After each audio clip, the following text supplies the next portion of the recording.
Assalamualaikum warahmatullahi wabarakatuh. Teman-teman, kita kembali lagi di pelajaran kimia. Kali ini kita akan membahas tentang persamaan laju reaksi dan orde reaksi. Ya, ternyata di kimia itu yang namanya reaksi itu ada yang berlangsung cepat, ada juga yang berlangsung lambat. Makanya ada yang kita pelajari mengenai persamaan laju reaksi. Nah, sebelumnya kalian pasti tahu ini reaksi pada umumnya ya. Ada A plus B menjadi C, ini reaksi pada umumnya. Nah, kalau untuk menuliskan persamaan laju reaksi, yang diukur hanya bagian sebelah kirinya aja kalau di persamaan reaksinya, yaitu bagian pereaksinya saja.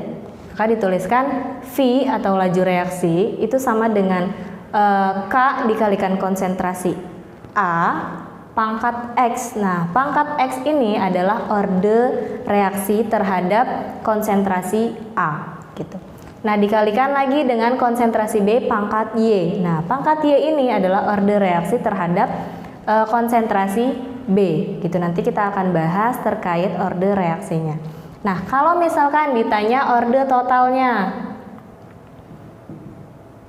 Kalau orde total berarti kita tinggal menjumlahkan X ditambah Y. Ini adalah orde total. Nah, orde total ini biasa disebut juga dengan tingkat reaksi. Itu ya. Selanjutnya kita belajar cara menentukan orde reaksi. Jadi yang X sama Y tadi ada caranya untuk kita tentukan. Ada dua cara. Yang pertama, jika ada tahapan-tahapan reaksi yang diberikan, maka orde reaksinya adalah koefisien dari reaksi yang berlangsung lebih lambat gitu.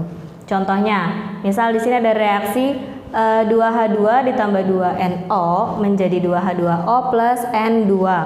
Nah, mempunyai tahapan reaksi sebagai berikut. Ini ada dua reaksi. Yang atas reaksinya berlangsung lambat, yang bawah reaksinya berlangsung cepat. Nah, kalau misalkan kita ditanya bagaimana persamaan reaksinya, berarti yang kita ambil adalah reaksi yang lambatnya aja ya.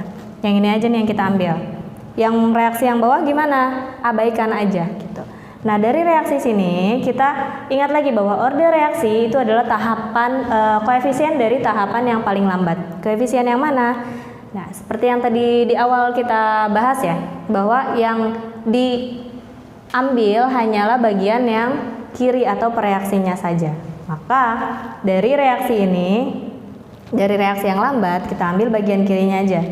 Maka V itu sama dengan K dikalikan konsentrasi senyawa-senyawa yang ada di kiri. Konsentrasinya kan ada NO senyawanya ya, pangkat X atau orde reaksinya. Orde reaksinya adalah koefisiennya.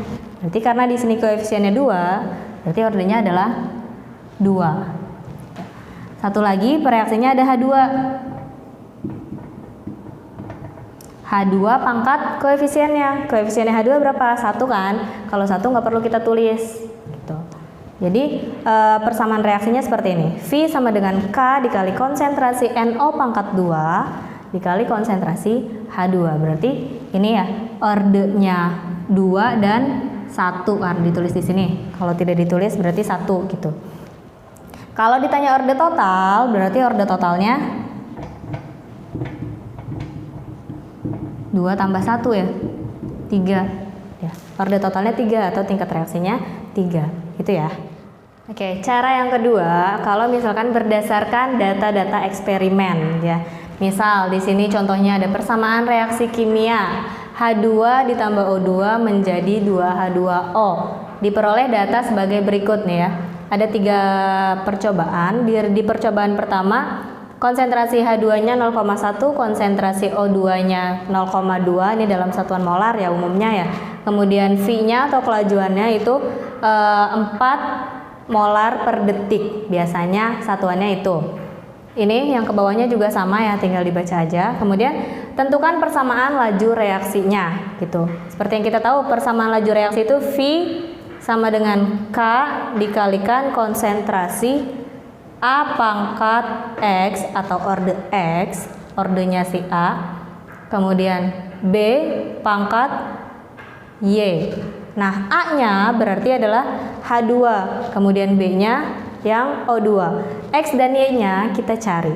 Nah, cara mencarinya, misal yang pertama, kita mau mencari orde dari H2.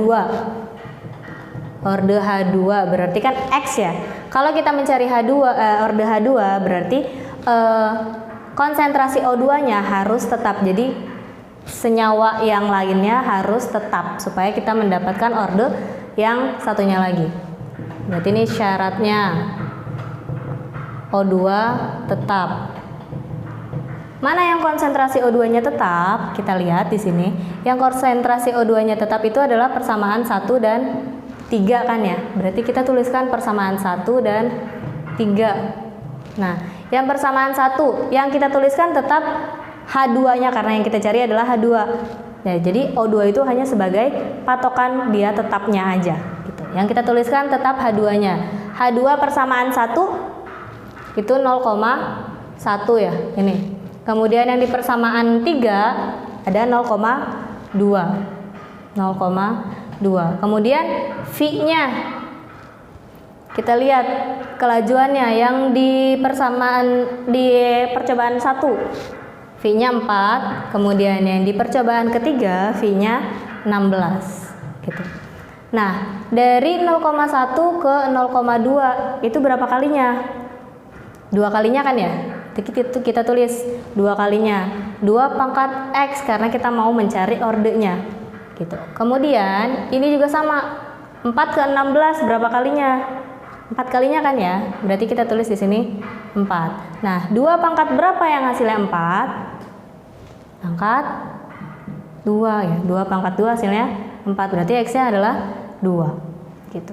Nah, kemudian kita cari orde H2 udah, berarti orde O2. Nah, kalau mencari orde O2 berarti kebalikannya. Syaratnya H2-nya harus tetap. Mana yang H2-nya tetap? Itu ada di persamaan percobaan 1 dan percobaan 2. Kita tulis percobaan 1 dan percobaan 2. Percobaan 1 tetap yang kita tulis O2-nya.